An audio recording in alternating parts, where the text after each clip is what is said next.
TV umpire to director, we have a player review. Can we rock and roll, please?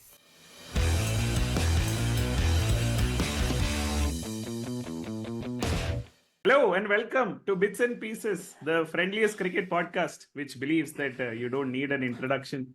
It doesn't matter how you start, as long as you finish strong. And joining me today, the nice guys who finish last, fast, and strongest. First up, it is Hank representing Walbro. Always behind the scenes, always doing all sorts of random stuff. But today, a real winner. Welcome, Hank. I'm so happy that Rahul Dravid on his last outing got to lift the cup that he's never lifted before. So very happy. Is it a wine cup? No, it's not. It's a well-earned cup. I'm very happy to Thank be you, here. Hank. So And literally half an hour us, after the victory. So Tony said nice guys who finished last and all. Hank came in a hurry there. Anyway, go on, Tony. Also joining us live from Barbados, where he's just planted the Indian flag. It is Nishit J. Shah. Say hi, Nishit. Hello. And also, I'm guessing joining us. Nobody knows when he comes. We never know when he goes, but he always plays the most impactful cameos. It is Iman Sky Pante. Welcome, Iman. How are you doing? Amazing. Welcome also to PGK, Prashant, Varun, Nitin, and me, who's the token Malayali on the podcast like Sanju Samson, just to ensure India win the cup. Because the famous stat is apparently India have won World Cups when there is at least one Malayali in a reserve or the playing 11. So, Sunil Walson, Srishant, Sanju Samson, and now me. Okay, so we are recording it like 10 minutes after India won the World Cup, completely off schedule. This podcast was supposed to be recorded tomorrow morning. But you will either get a better version or a lesser version depending on how we perform. And first of the performed boys, PGK, go ahead. You had something to say.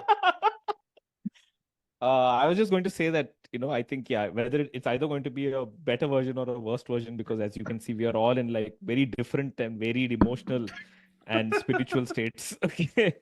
I mean, I'll just say only one thing, which is, I think after a long time, we have finally watched a match of the ages. That is it. That is really the only thing I want to say. Because we have never seen, since I think the last time we've seen something like this was maybe 2007, where it was a match of the ages, where it has never been, 2011 was never a close match. After that, we didn't win anything. We saw something like this, Nepal versus South Africa. Nepal versus South Africa. But Anyway, with such an exceptional game, and so thrilled to have watched it. Yeah, speaking of South Africa, let's bring in Choke Daddy himself, Nitin Sundar. What are your initial reactions to that epic win? See, everyone was like, Jaisha's prophecy has come true, of course. He said, Rohit Sharma ne Barbados mein jeetega. But thanks to Jaisha, right? At least for me, it would not have registered that this final was going to be in Barbados. If not for, like, everyone would have thought this is a West Indies final, right? The fact that Barbados really got etched in our mind is thanks to Jaisha. Isn't that true? And then I was thinking about Barbados, right? And like, okay, hopefully Rohit will do it. The gravity of Barbados, guys. 81 all out happened in Barbados, and Rahul Dravid was part of that team, right? Can you imagine what a big ghost got exorcised today? Like, forget Kohli and Rohit. These guys have actually won World Cups, right? Tendulkar also won World Cups and whatnot. All these guys, and Bumrah has more shots at the thing. Hardik has won multiple IPLs, this and that. Hey, Rahul Dravid won nothing, dude. Rahul Dravid did not win anything in his entire career. He was not part that's of not anything. true. That's not true. Rahul Dravid won the Under-19 World Cup. I mean, like, really don't undermine the Under-19 World Cup. Okay, cut this off in the edit. This doesn't make sense anymore. Fuck. I need to be better with my research. Fuck it. Just cut out what PGK cut said. out what I said. Yeah, cut out what I said. I know that. I'm the editor right. The reason I brought that up was also because you brought up choke, right? And like I was saying on the group also, we need to celebrate for at least 2 to 3 full days. And after that, we need to shed a lot of tears for South Africa, because this was to lose this game from 30 to win off 30 balls with Klaasen going great guns. They are going to really struggle to come out of this one, right? And it adds to yet another chapter to that unfortunate story, which is why I don't want to talk about South Africa's fumbling today. But then 81 all out was a big Nobody choke asked as you well. to talk about it, Dad. Shut up. You did, right? You only said choke, Dad. Hey, dirty fellow. You said choke, daddy, this and that. Hey. So here are a couple of things. Apart from 81 all out, there is this big thing about Rahul Dravid deciding, and not just him, but him, Saurav Ganguly, Sachin Tendulkar, and a whole bunch of people deciding not to be part of the T20 game after the 2007 disastrous World Cup in West Indies. The redemption arc is complete by Rahul Dravid saying, yeah, I've got a World Cup. So this, I think, is a big moment for Rahul Dravid, for Indian cricket, and ultimately proves that wall broke much greater than Shaz Kohli. Thank you. No. Yeah, that's not true. Rahul Dravid खुद ने बोल दिया, don't do it for me. Why are you doing it for him? Hank, great moment when Tendulkar, Dravid and Ganguly decided not to play T20s for India in the latter stages of their career. Just like Virat Kohli has announced that he will not play T20I for India in the latter stages of his career, right? So that as well. Yeah. That as well. He got a trophy. Well, one might argue that Virat Kohli has not been playing T20 for a long time now. Yeah. That is a different point. Varun Murali, who has finally made a successful prediction, who said India will win by 50 plus runs today. Varun, you are the reason for this match getting this close, but well done on a correct prediction. Yes, now say what you wanted to say. Yeah, I am still confused whether Kohli announced his retirement from T20 World Cup or T20 Internationals. First, he said to Harsha T20 World Cup. Then he said, I am retiring from T20 International. Then Harsha said, oh, you making a big announcement? Yes, I am retiring from T20 World Cups, he said. Then, so it's now he did an interview again with Star Sports where he said, I have retired only from T20 World Cups. So it is a bit confusing. That basically goes around only one simple point, which I think Hank has the answer to that, which is, do you consider IPL as a T20 international? Yes or no? No. There is a IPL is they fucker. IPL is a T20. IPL is a T20 local ra. I have two thoughts on Kohli's retirement, right? After the final, Kohli announced that he is retiring from T20 International World Cups. But if you actually look at it, before this World Cup, he had retired from T20 Internationals, but not from World Cups, because he only played the last World Cup and this World Cup. In the middle, he didn't play anything, right? Yeah. So now he's doing an inverse of that. Actually, I think this is what happened. Kohli came and said, I am quitting from T20 International World Cup. He said he is not going to play World Cups. Immediately, as soon as he said that, right, the producer is in Harsha Bogle's ear. Gautam Gambhir immediately called the producer. This is the opportunity. Quickly make him commit to retirement from all international T20Is. So they try to pin him to it. But he's now trying to wriggle out of it. Actually, Cricinfo in their ball by ball put that he has announced his retirement from T20 internationals. Cricinfo's headline right now says Kohli retires from T20 internationals after winning World Cup title. It is very clear. It is unambiguous. Yeah. I think Cricinfo's headline is unambiguous. What is going to happen is not unambiguous. That is true. I agree there. I mean, the only person who should be worried about this is Sanju Samson, because how does it matter? Who cares about T20 internationals otherwise outside of the World Cup? Really no one. And I think effectively, whether he says it's World Cup or T20I, if you retire from World Cup, that means you are out of the format as well, because this World Cup happens every 2 years and it's just a 2-year window. You can't have a player who is not going to play next World Cup in the 11. In ODI, you can do maybe for a year, but in T20 cycle, you cannot do it. It is funny in the way that when Gaba happened, right? So I think it was PGK who said that the funny thing about this win is that we may never see this exact 11 playing again. So, and here it is the same thing, that we have a World Cup winning 11, and it is not that anyone is there because of injury or any other external factor. These are legit amazing players of the game. Hey, and still we will not Dubai see is this there 11 again. No, Dubai is but there in the team, yeah. no, but he's Nishit, right what that are it's you the saying? first choice 11. He's right. It's the first choice 11. Who's first choice? Your first choice. Yeah. Are we still arguing about the 11 guys? The World Cup is over. Shut Come up. on. Whatever this episode is, I think this Iman. is 131 or something like that. Iman, 130. two or may karega 132 separately for discussing whether this 11 was the Selection was correct correct 11. or not. ओए, अभी अलग मेरे को podcast ही number शुरू 6 करना पे पड़ेगा। Problem है यार.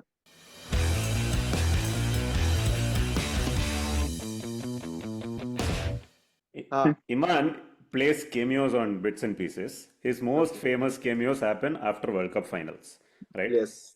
Some of you were on that. I think all of you were on that podcast. Tony, PGK, Hank were all there after the final in November when India had lost.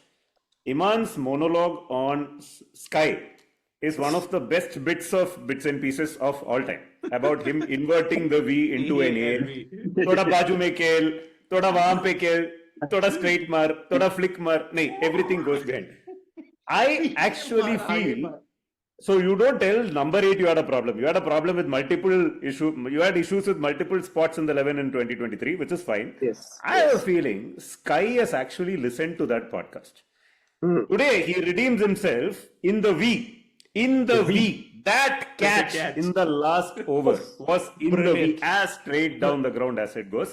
And Well, I credit agree. Iman. For me, Virat Kohli was given the man of the match. Iman Pandey Should is be the Iman man of the Pandey. match. Yes. And Bumrah is the player of the tournament. We don't have a Guys, to be proper very- man of the match. to be very Iman is the fair- man of the match. Somebody tell me, wasn't the rule changed at That's some not point? out, man. Obviously, it is out by the rules now. But Can what was the someone rule explain earlier? the rule thing? Can someone explain the rule? I don't know what this means. So what happened was Sky took the catch on the boundary line. He Yes. was losing balance, so he threw it up in the air while still inside the field. Then he stepped outside the field and then he jumped in, but he caught the ball before he landed back on the field. Yes. So Oh, I technically, see. he's caught it from outside the field. Is the interpretation that Nitin and I are going with and saying that No, it should be that's- not out. He was mid-air when he took with his last point of contact Right. being outside the field. He was mid-air when he completed the catch.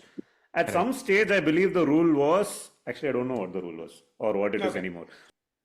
So the point is this, right? The rule that says that the last point at which your foot was on the ground, both feet, 1 foot was on the ground is irrelevant now. The point is where you took the catch. Is it within the boundary fence or outside the boundary fence? 33.2. A fair catch. A catch will be fair only if any fielder in contact with the ball is not grounded beyond the boundary before the catch is completed. A catch will be fair only if in every case either the ball at any time or any fielder in contact with the ball is not grounded beyond the boundary before the catch is completed. Fucking confusing. I don't understand. What is out? I think it's clear, right? You can't be out of the field of play, Correct. then jump while catching the ball. That's the rule, Exactly. basically. So That the is point exactly what he did. This is basically to prevent someone from standing on a stool outside the fence and jumping and catching the ball. And jumping. Standing on the shoulders of a stool. What? Guys, can you see my screen? This was given out, by the way. Okay. I can only see I mean, frames. it should never have been out, first of all. This is This clearly cannot not. be out. Yeah, well, Because this was he given jumped. out. No, so I'm guessing Sky is safer. Yeah. Again, why My are we question is not whether discussing Sky is random safe. The leagues? tournament is over. Yeah. My question is what is the law? And I can't understand the law. Yeah, they can't take him to jail now. So, No, actually, I think the BBL one is also out because he starts within the field of play, basically. No, that's That's what is different. That has been changed. I know that has been changed. No. After the BBL thing, they've made a very clear clarification that to the effect that you need to land back inside after you can't do juggling when you're standing outside. so That part is clear. In normal English, what the law currently stands means, I think, is that you can go out as long as you're not grounding your feet outside when you're in contact with the ball. But when you eventually catch the ball, whether if you're You have in to the land air, it's back okay, but you need to land back inside. You can't land back outside, once again chucking the ball in the air from outside. Outside, chuck, jump, outside is not allowed anymore. Oh, it's like Inside- one tip, one hand. One of those things. This match is crazy because couple of crazy moments in this match. Firstly, that Akshar run out, right? Yeah. I was celebrating, yay, Kohli, who said Kohli can't hit boundaries? I even put it on the group because he not hit a boundary, I think, from the first over and then I'd overthrow it. And then bloody you see the replay, that damn thing, Akshar is run out, okay? Then this moment happened. When you saw it real time, I thought Sky has taken a clean catch, like no questions asked, because he was also celebrating like very confidently. And then the replay came and I was like, oh my God, that is 6 at the end of this. That is the moment, guys. At that moment, that sinking feeling that I had, that after coming this close, after all of this, India is going to lose one more final on this bloody some bullshit catch technicality. And I tried to explain to my son. My son was also, he's like totally into it. He was losing his mind, okay? For them 10 seconds, I'm like, dude, it's okay. India might lose today. It's okay. Defeat is a part of life. We all need to get used to this. It's okay. Don't get too emotional about this. And the pit in my stomach, I'm just sitting and staring at the screen. Maybe Jessa can press some buttons and make it out or something of that sort. And then it comes as out. I'm like, chalo yaar, Barbados hamara hai abhi. Iske baad to Barbados hamara. Nobody can stop us out of this. Max, tell us your reaction from eigen का team में मिया आया south Africa 35 over bamboo करके last में bamboo खुद के गांड में घुसा लिए ये लोगों को वर्ल्ड कप में काइकू ला रहे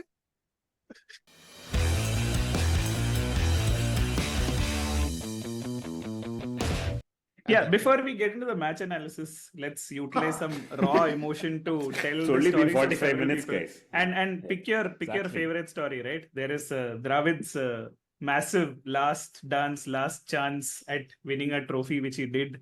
Robro, who was captained, I think, 2 or 3 finals in the last 12 months and was at the verge of losing everything. There is Hardik Pandya, who left behind Gujarat Titans, came over to Mumbai Indians, lost everything, including his fan base, his beard, ended up with a weird-ass mustache today at the match and ended up picking the crucial wicket and also bowling the final over and breaking down and saying how restrained he was. There is the story of Virat Kohli, who somehow ended up as the man of the match.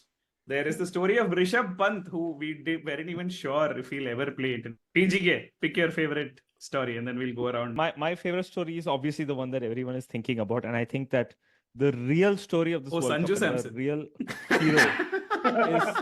No. The story that I'm thinking about... Dubey. No, is actually, if you think about it, is R. Ashwin. Because for the first time... No, it is. I'll explain. So, because for the first time, he's not part of a World Cup, right? And for the first time, he is outside as an analyst. So, decades from now, centuries from now, when our grandkids and our grandkids will want to know what was it like during this World Cup, what was the mood like, what was the expert opinion, they will go on YouTube and they will find the documentaries and the thoughts of Ashwin and Mr. P-Dog. During the 2056 final, when it is happening, they will go to a museum like Max to find out the history of cricket. That is where they will find out. During the final. So this is Ashwin's debut as an analyst, analyzing a World Cup from the outside, and I think that's exceptional. We will remember this era. Wished. Yes, Max. Amazing. And Hardik, man, guy hasn't bowled in the game. He's bowled in 1 over before. That 1 over, he bowls 7 runs for that 1 over and then comes out to close the game. Yeah, Absolute first of all, what's going on with Hardik's mustache? Let's get to the important point. Like, what is that about? Headband. I want to know where is the headband first. Some games he has played with the headband, some games he has not played with the headband. There was a theory going on that when he has a headband, he takes wickets. When he doesn't have a headband, he's absolute tutty. But today, he had neither. He had the stash, the porn star stash. It was awesome. We have a new joining, guys. Wave! Rolling in like Kuri Paniyarams on a Sunday morning. Hello, friends. Varun Venkatesh, welcome to the podcast. Go. Varun, tell us. Impact sub, come on.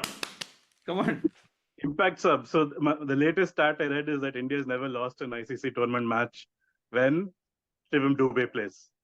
So I think Amazing. Dubey played well today, no? By the way, today was his best performance in the World Cup. You could have replaced Dubey with Samson and the same stat would have held true, right? No, they would have played spin. He's catching the technicality. No. If Samson played, they would have won because it has been non-playing Malayali, boss. Non-playing Malayali होना Abbe, पड़ता है. No, Srishant played 2 World Cup finals, took the World winning Cup catch, Ra. What you're saying? Correct. In the air, Srishant gets under it. India win. How do you forget, Ra? What kind of Indian? You go to museum, ni pesa museum mein padisaji. Okay, PDP, thoughts on Hardik Pandya's mustache and his story? No thoughts on Hardik Pandya's mustache and story and all, but I do have thoughts on Bumrah. For a long time, I looked like, he may be India's greatest bowler never to win a World Cup, or never to win silverware. And, even in that World Cup final in November, he almost got head so many times, right? And he was brilliant through that tournament. He was brilliant in this tournament. He even had a great IPL, even though his team was absolute shit. So I'm just happy that he's won something, and he deserves to, because he is by far and away the best fast bowler we've ever produced. Dude, did you guys see in that, I think in his last over, there was a ball very similar to the ball he bowled to head that just missed the off stump. I think it was Miller. And that this was exact thing happened in the Ahmedabad final, and it's happening again. Exactly my thought. Exactly my thought. It just missed the off stump, it missed the edge, it missed everything by a whisker. Yeah. Did we already cover that sky catch? We already came to it, but now we tossed it. We are jumping outside. We'll come back in and complete it. We'll come back. I'll just take a minute about Bumrah. So I think one of the things that about Bumrah, is that, like I was explaining to my wife when she was watching, because she was also sitting and watching. She's not a cricket person at all. She hates cricket, but she was watching it. And I was trying to explain to her that Bumrah is one of those players where he just played Test for like 1 year or so. And when you ask people what is your all-time greatest list of Test 11, most people are already putting Bumrah in it, right? So he's just played for a year or so, and people are already acknowledged that, yeah, this is one of the greatest that India has ever produced, no question about it. And the fact that he comes in today, and I was also explaining that in the November final when we lost, there is only one moment in the entire that match where I believed that we would probably win. And that was the time when Bumrah gets that second wicket and he's like in the middle of the pitch and he's screaming, come on. It just reminds you of like Shane Warne in 99 in that semi-final, and he's doing that and the entire team comes in, and that is the only time where the Narendra Modi Stadium has, like, the size of it suddenly like has an advantage, because it just explodes, and then suddenly you start to believe, yeah, now this guy will win the cup for India. And of course he doesn't, but today the fact that he did it, so good. Absolutely. But the real game changer today, taking a leaf out of Gulbuddin Naib's book, but actually probably really was injured, was Pant, who broke the momentum, and then immediately after, I think it was Klaasen who fell, right, to Hardik Pandya. Speaks to what a great comeback it has been, and like how he brought India back into the match.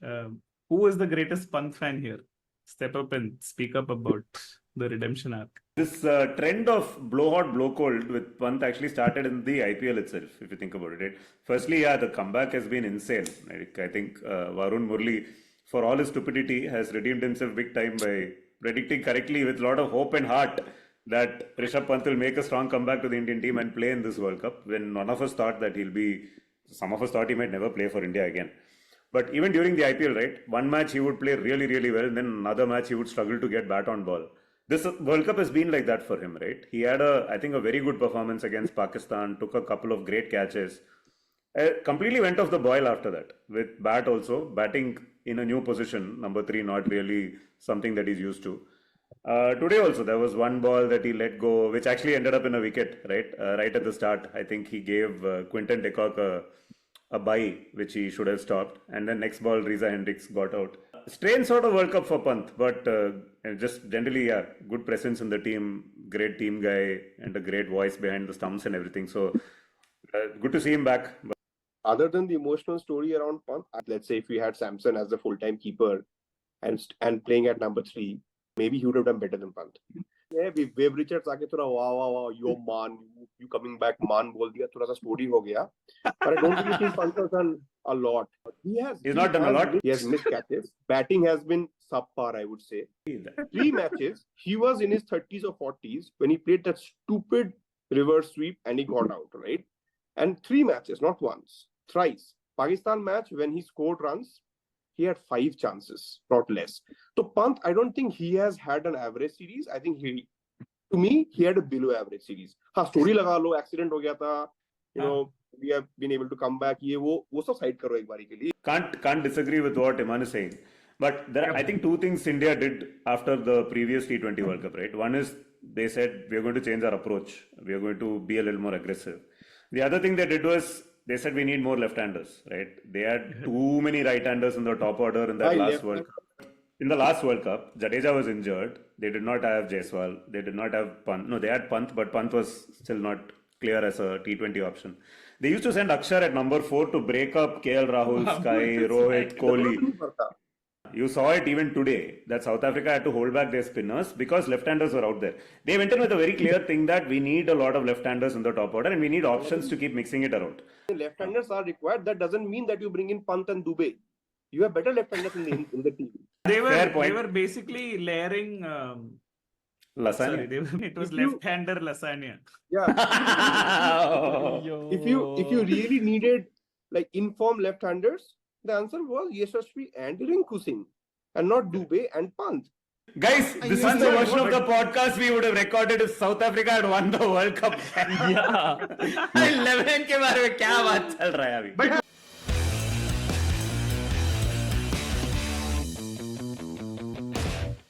Speaking of below average performance and above average praise, let's throw it to Varun Murali to speak about Virat Kohli, who somehow ended up as man of the match after like probably the worst World Cup. Is Virat Kohli a T20 player? I know he's not anymore. All the talk about change of approach, that, this and the other, everything. It all went out of the window, to be honest, today. Like, I mean, okay, we lost 3 wickets, but like we just left it too late for the slog, basically. There were like 6 or 7 overs when the South African bowlers bowled and Kohli like hardly even tried doing something. At least at the post-match, like even Rohit acknowledged that they wanted Kohli to bat through, etc. I don't know whether Rohit was covering up for Kohli or whether that was indeed the strategy. I mean, especially watching how Klaasen and Stubbs played in the South African innings, that was like a very average effort from Kohli. I'd say like almost ended up costing us the game. Nobody can take away the man of the match away from him in a World Cup final, etc. Like it's debatable whether he should have been given that in the first place. But yeah, I mean, India were in a precarious situation, 30 odd for 3. At that stage, I think all of us would have taken a 176 score, to be honest. You know, with Kohli's innings today, right, there is one group of people who would have been extremely happy and would have also been in really bad tears. And that is the fans of RCB. Absolutely. They would have been breaking their calculators mentally because this is exactly what Kohli does for RCB, right? Season in and season out, he'll come in first over, second over, 3-4 boundaries very quickly. Like, okay, today Kohli is going to bloody give it to bloody Delhi. Sunrisers, fuck you. Chennai Super Kings dead. RCB is going to do it. Then you come back after 20 minutes, he's on 45 or 42 balls. Like, what the hell happened, guys? No wickets have fallen. At least today, you could, I mean, the redeeming factor for him was India were losing wickets in a bunch right at the top. And it was key for Kohli to continue batting, right? So until the 10th over, 11th over, and it was brilliant what Akshar did at the other end. I definitely thought Kohli will tee off 11th over, 12th over at some stage. But even with RCB, this is what happens, right? He gets into that shell. Somehow Kohli struggles to come out of the shell once he goes in. And you see that frustration seeping in where you somehow see that, Kohli gets into that rut. He tries hard to try and get out of it, but he's just not able to, right? And then you can see the frustration. He hits the ball to the deep. He's like hitting his pad as he's running down, completing the single. All of that started happening and run a ball 50. And you're like, oh my God, this is even worse than what he played in Adelaide in the semi-final last time, right? Got redeemed a little bit by the few boundaries he got towards the end. The other thing, very, very strange thing to notice today in this game was South Africa's spinners did not go for too many runs. India's fast bowlers did not go for too many runs. But India's spinners got whacked and South Africa's fast bowlers got whacked. And you got to hand it to the organizers. I don't know how they came up with this perfect storm. This pitch was again a wonderful pitch for T20 cricket. This is exactly what you want to watch in T20. The bowlers have something in it. There are runs. 180 is a great score for T20 cricket. Nobody knows how or what to make sense of any of what is happening in these games or anything, right? End of the day, India actually won with their bowling, guys. I got the mic. I'm going to say something for about 2 minutes or so. India had no business winning this World Cup. But we No, did I it think simply business because- was the reason why India won the World Cup. No, Oh, that is all also true. money. And like many people, we have been demanding to drop Kohli and Rohit ever since 2021 World Cup, and that has been validated multiple times, 22 World Cup especially. And here, one of the things that they changed, we were talking about approach, right? That it did not work out for Kohli throughout the World Cup. It worked out for Rohit even when he played crucial innings. It was not what you call chanceless innings, right? So he survived some early chances and then made the best out of it. Kohli never got those chances, or when he got the chances, he couldn't make the best out of it. The approach that we have been praising, we have read articles that this is what was the biggest ingredient missing in India's approach to T20. The last time India won an ICC trophy was over 4,000 days ago, 11 years ago. It was basically one day after I landed in Mumbai, and I was basically, getting into a job. Several things have changed since. I had 2 kids now. Life has Getting moved out of a on. job. The Delhi terminal was built by Congress. It has come down in the third BJP era. Many things have happened, guys. Like, what is your personal take on reflecting maybe back on that day versus this day? Where were you? And what a trophy drought and what an end it has to be to that drought. Since Tony was asking about the ICC trophy drought, right? This whole Rohit and Kohli dynamic, the way it has played out, it reminds me mostly of Mahila and Sangha. Right? They were part of the Sri Lankan team that could not win the Champions Trophy. They had to share it with India in 2002. Went to the 2007 World Cup final. I'm not cracking the joke. Also went to the 2009 T20 World Cup final, lost to Pakistan. Lost to India in the 2011 World Cup. Lost the 2012 T20 World Cup final to West Indies. And then finally, after all these ICC trophy disappointments, won the World T20 in 2014, right? And that's the only ICC trophy that both of them were a part of and managed to win. These guys, very similarly, right at the fag end of their career, of course, they both have ICC trophies, but it's been like a really long drought. And this tournament feels like a nice kind of end. It's a great chance for the team to have closure with both of them having won something big and to actually build towards the next T20 World Cup. So are you saying after this tournament, Robro and Kohli will start a ministry of Karela, Ministry of Carb restaurant, which serves vada pav? I think the real difference between the Sangakkara and Jayawardene comparison is that I don't think people had any doubts, Sri Lankan cricketers or public or otherwise, that these two, Sangakkara and Jayawardene, had a very special relationship and they were definitely in it. They didn't have conflict. And I don't think that's true about Rohit and Kohli. I think a lot of people believe that there is some conflict, they don't like each other, there is this, there is that. But honestly speaking, there is absolutely no evidence at all. This is just the masala sounding Indian cricket, right? Yeah. You always build up these stories. Exactly. But that itself is quite fascinating. Fascinating that these two guys who are towering figures in their own way, there is nothing credible anywhere that you hear about them. About any kind of conflict between them. Maybe they do like each other. Maybe they do respect each other. And that's so hard for people to believe. The other thing which is different is, I think Sri Lanka really believed that Sangha and Mahila were the best players for Sri Lanka at that point in time. I don't think the Indian audience That's also true. Kohli and Robro were that is also true. I agree. Fair. Half of us on this group were quite shocked that they were, including myself, we were quite shocked that these two made it to this T20 World Cup squad, right? So, yeah, fair point there.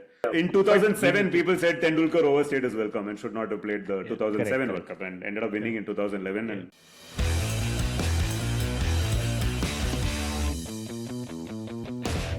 Tony, I'm sure you're going here, but guys. we need to talk about Hardik. yes, Yeah, go. I honestly felt happy for the guy. After everything that he's been through, all the speculation about his marriage and all of the stuff with MI and the shit season that they had, and the fact that he was largely portrayed to be the villain in that whole soap opera. He's actually had a spectacular tournament. He's bowled really well. Actually, I can't remember Hardik ever having a bad game in this tournament. He didn't. The answer is he didn't have a bad game. Hardik will be the next captain. Hardik has had a fantastic World Cup. He's been the unsung hero of this World Cup. The delivery that got Klaassen today. I mean, to float it, that was actually like very, very clever bowling. I mean, he floated it wide, he rolled his fingers on the ball, took the pace off the ball. And if that wicket had not fallen at that point in time, I don't see South Africa losing this game. Bumrah's final over was brilliant, but actually the if you believe in things like turning points and stuff, that would probably be the place where the match turned. Yeah, also that ball, that delivery reminded me of Saurav Ganguly's bowling. Just one point I also wanted to make, and probably, I mean, fair to call him a bit of an unsung hero, and that's Arshdeep basically. Like coming into this T20 World Cup, if you look at the India 11, like the other 10 individuals had like stellar IPLs in some form or the other. Like you couldn't really question their form coming into this tournament. Arshdeep had a stinker of an IPL. I mean, like with the new ball, be it with the old ball. So we were questioning his selection in the first place. Obviously, Bumrah's spell towards the end was key, but Arshdeep bowled a terrific over in between, like just in between the two. One thing I really found very funny about Arshdeep is वो जैसे भागता है ना, उसका run up तो गली type चले जाना चाहिए. वो कैसे ऐसे आता है और ऐसे पिच को डायगोनली क्रॉस करके निकल जाना चाहिए ना उसका बॉल के जैसा. When former Pakistani players accuse you of ball tampering, you know you were right. Easy and Salim Malik. Zamam is looking at this and saying there is only one way you can get swing like this, and I know it, and I have seen it, and I have done it. Yeah. I also like the way Rohit handled that question in the presser. Nitin Sundar, Salim Malik reminds me of only one bowler. Saurav Ganguly. Everything reminds you of Saurav Ganguly, no? पता है आपको? वही Toronto में 2-3 बार out किया उसको. हाँ.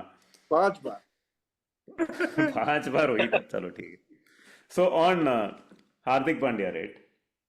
So my son has started reading Chacha Chaudhary now, okay?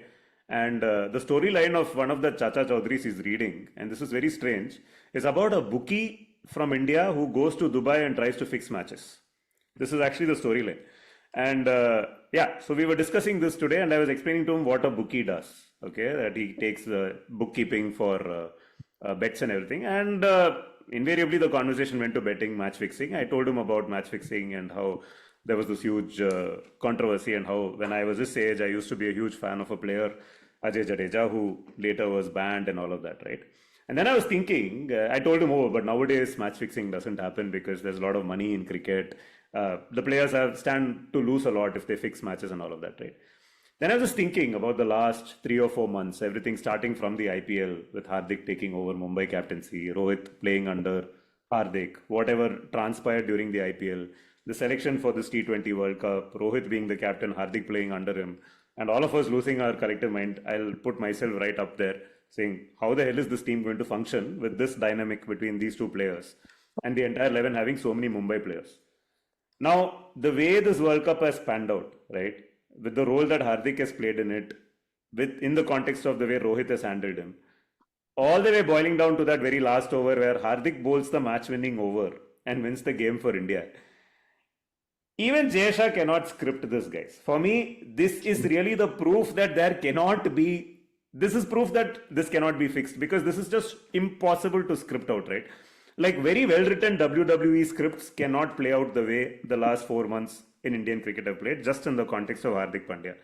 And for me, that is actually a very reaffirming thought, right? As a cricket fan, that you feel that, okay, what the sport that you're watching is actually clean, because this is just mental stuff. Like no one can think of storylines like this. Lovely thoughts. Amazing, really, because the entire journey that Hardik has been through, and I think that's why he's completely, you never know what a player is going through. But when that victory happened, the moment the victory happened, all you saw was this guy, the camera spanning to Hardik Pandya, completely breaking down and crying. I can't believe that a player can not be human at that point in time and see that emotion of the last 3 months or so playing out. And even spoke about it today, I think, in the first when they caught him immediately after the match, that, you know, all of this has been happening, so much has been said. I have not spoken about it, but you know, just hoping you keep doing your thing, hoping that things will come together on some day. And I think it's taken immense kind of fortitude to keep his composure and keep delivering. He's had a wonderful World Cup, right? Not just today. It's not like today was not a flash in the pan. Like, this entire World Cup has been great for Hardik Pandya. So I'll just take off on something that Yes, Nitin said. please. He basically said that you could not even script this as a WWE thing. So something I found out recently, because I met someone who was talking about WWE, and they told me about this one match in WWE, which they say is the greatest match that WWE has Montreal ever screw seen. job. Montreal screw Not job. the Montreal Screwjob.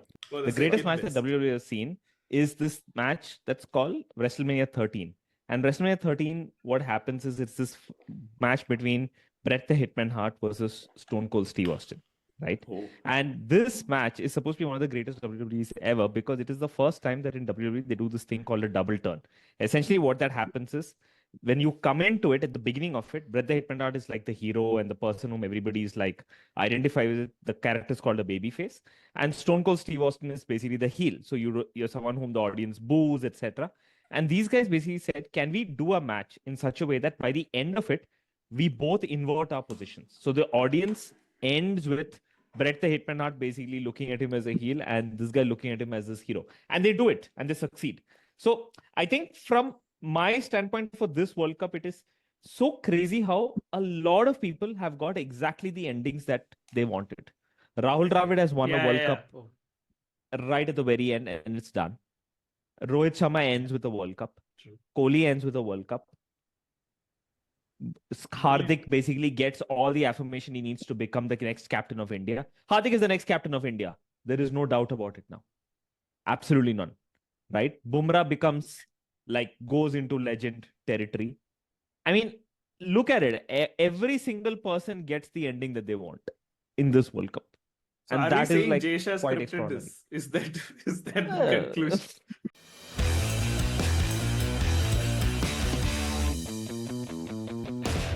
I don't think we got so used to analyzing batsmen and how they failed and all that we forget we won the World Cup. We're still analyzing. We're still trying to find things. We're still like, Kohli could have played faster and we could have scored 10 more runs. I'm like, we didn't need even 7 runs. We didn't need 7 runs. No, this is correct, right? This is post-traumatic stress disorder, guys. We are so used to losing World Cups in finals and semi-finals, and after winning the World Cup, we are still pointing fingers at the 11 and the approach and the score. This is true. There was this one point at which everybody was like, I think Hardik Pandya has to bowl one over here. If not, we have to bring Bumrah back. At that point of time, when he brought Bumrah back, it felt like it was too late, right? You guys are all given up too, right? Like me. I'm just trying to analyze here. And I'm still trying to understand the 6 balls, what really happened. And Hardik got a wicket out of nowhere. I agree. That was crazy. But nevertheless, I feel like those 6 balls from Bumrah are like the most iconic 6 balls I've seen in a long, long time. He gave 4 runs in that over. That particular over, he gave 4 runs. Yeah, actually his next over was the better one. He gets Marco Jansen, etc. Given it was Bumrah, he's like, bloody, how are you giving away 4 runs? Bumrah, we need maiden with 2 wickets. No, what is the 4 runs at all? Exactly. Then okay, next over he'll do it. He did it also. Like, that is Bumrah. So I think funny thing happened there, right? That once Akshar bowled that 24 runs over, right? So I think at that point of time, South Africa thought, guys, we must really not choke from here. And that is ended up being their undoing, right? If you think back to when we first saw Rohit play for India, no? It was 2007. It was that try ODI series in Australia where he batted with Tendulkar, and then a few months later he was playing the World T20. World T20 came before the Australia series. Oh, sorry. Okay. Yeah. I mean, that's actually the first we saw of him. And at that time, he was very clearly the next big thing, and he was burdened with that tag for so long. This promising kid who never really delivered, famously dropped just before the 2011 World Cup. And basically it's like 2 bookends. The 2 T20s, the 2 T20 World Cup teams that he was a part of, right? I mean, literally at 2 ends of his career, and in that period he's gone from being like this extremely talented youngster to somebody who's frittering away his talent to somebody who then came back, who went up the order, reinvented himself, became captain. It's actually an amazing story between two World Cups. Absolutely. It has not been a linear path at all with Rohit, right?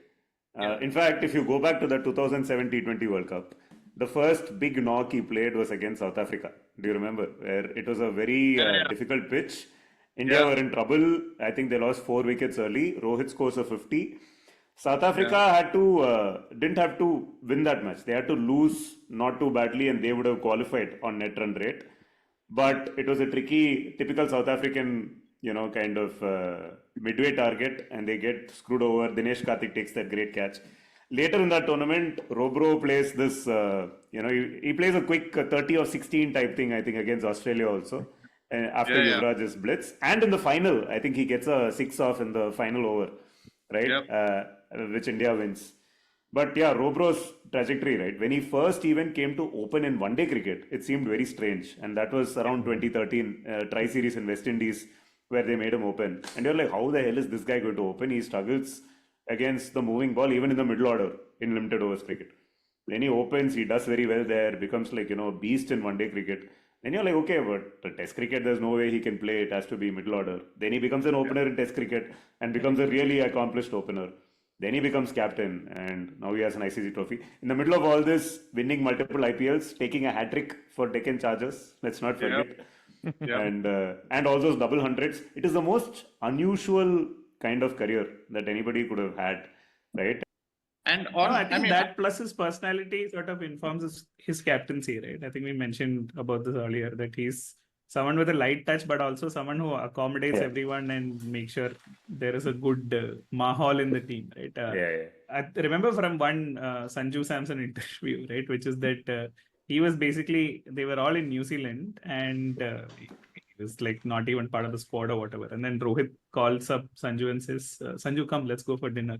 Right, and this is one of the things about Rohit that everyone says, like whoever the younger ones are in the team, he always just like takes them for dinner, lunch, etc., right? Like, not just because he likes eating, but in general, I think that is an important thing. Like, how do you know that? How do you know?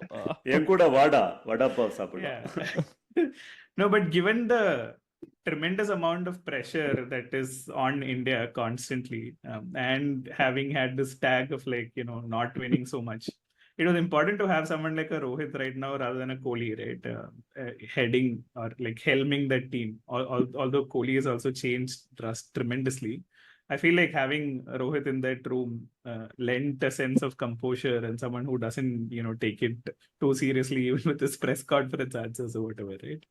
I think that really helped, right? I mean, I'm guessing it is informed by his having gone through ups and downs also. Also, the thing with Rohit is that it's almost like he's cursed to carry promise like, first with his own form as a batsman. I mean, and then later on as a captain of what is clearly the best team in the world, promises to win and never wins. He is clearly the best young batsman in the country, promises to do well, never does well. And on both fronts, at different points of time in his career, he's managed to shed that burden. And when he sheds it, I mean, you can't not feel him. I cried a little when I saw him cry today. I could feel the relief. I could feel the lightness of that burden lifting. Yeah. I think and Hardik was being interviewed and he came and planted a kiss on Hardik's face, right? Like right in front of the camera. So the thing about the big Bombay batsmen is, you've seen Tendulkar, you've seen Gavaskar, you've seen even the not so big guys like Manjrekar and all that. They're all pretty uptight. This is by size or? No. I mean, they're pretty uptight guys. They're kind of, very careful and, very well put together and stuff like that. This was a guy who is, doesn't even bother pulling his tummy in, he's like absolutely chill and there's something extremely lovable about him. Quite apart from the fact that I honestly think that he is the most skillful batter that India has produced since Tendulkar. I mean, I know Kohli has been more successful, but just the things that he can do with a bat in his hand, I would say the best since Tendulkar. I think Kohli will be the first to agree. Hey, Yeah, what is the say. verdict? There was Kohli's strike rate apt for this. Like, what is the final verdict? Because it's 6 balls is the difference, right?